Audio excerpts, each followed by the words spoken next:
Lig van verskillende frekwensies is invallend op 'n metaalplaat.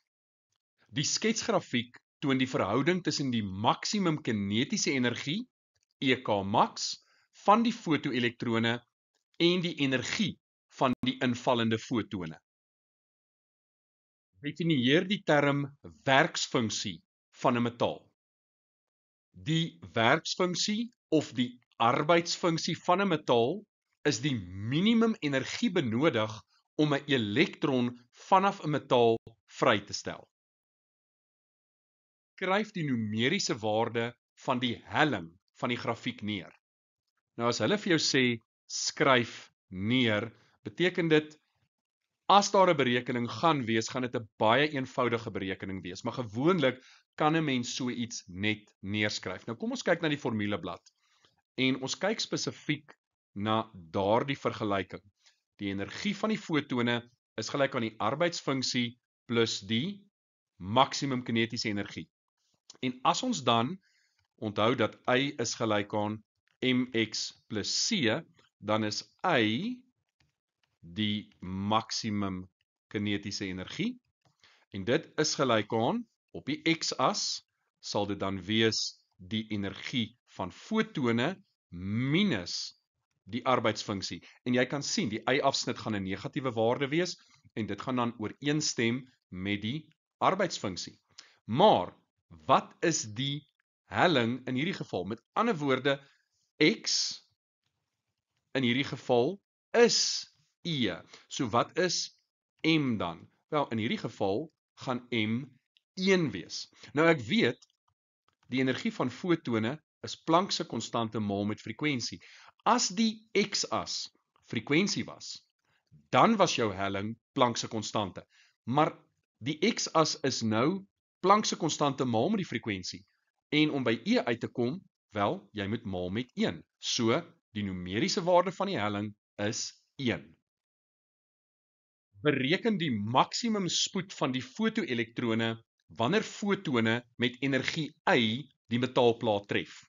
So, energie Y, ons lees ons waarde af, dis 2,99 maal 10 tot die mag minus 19. So ons weet dat ons maksimum kinetiese energie is gelyk aan half m, en daai is V max gekwadreer, en dit is presies waarna ons op soek is. So ons kan dan gaan, en ons kan sê, dat die maksimum spoed gaan gelyk wees aan die vierkantswortel van 2 maal met die maksimum kinetiese energie gedeel deur die massa van 'n elektron.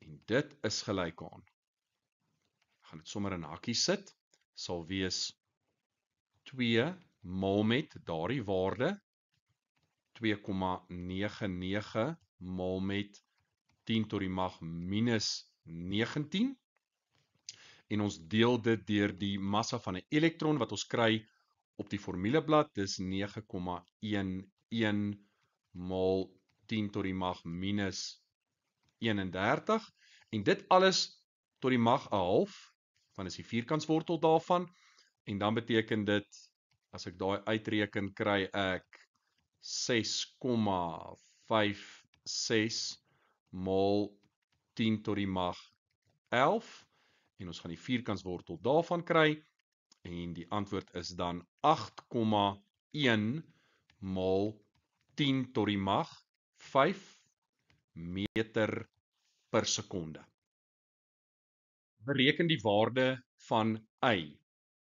So die energie van die fotone is gelyk aan die arbeidsfunksie plus die maksimum kinetiese energie.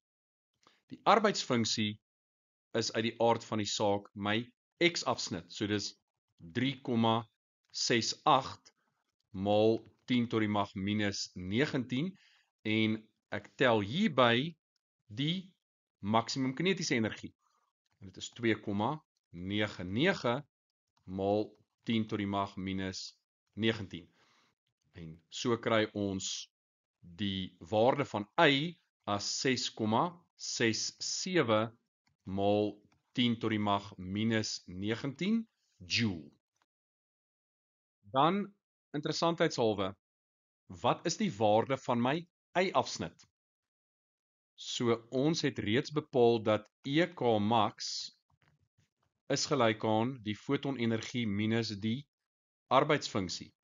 So as EK max gelyk is aan 0, dan is die fotonenergie minus die arbeidsfunksie gelyk aan 0, so die fotonenergie is gelyk aan my arbeidsfunksie. En die arbeidsfunksie is dan 3,68 maal 10 tot die mag minus 19. So as ek dit dan vervang in my oorspronklike vergelyking, dan is EK max gelyk aan E minus 3,68 maal 10 tot die mag minus 19. En onthou, Y is gelyk aan mx plus c, so my Y-afsnit is minus 3,68 maal 10 tot die mag minus 19. So daai waarde gaan die negatiewe waarde wees van die X-afsnit. En dit bevestig net weer eens dat my gradiënt se waarde 1 is. Fotone met energie 4,02 maal 10 tot die mag minus 19 joule tref die metaalplaat en fotoelektrone word vrygestel. Die aantal fotone met energie 4,02 maal 10 tot die mag minus 19 joule wat die metaalplaat per sekonde tref, word nou verhoog. Hoe sal die maksimum kinetiese energie van die fotoelektrone beïnvloed word? Verhoog, verlaag of dieselfde bly?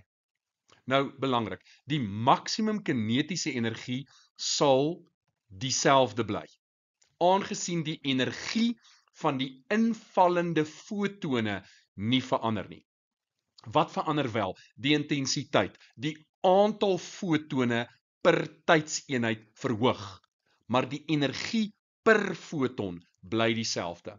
Daarom bly die maksimum kinetiese energie onveranderd. Al wat gaan verander is, daar gaan meer fotoelektrone vrygestel word.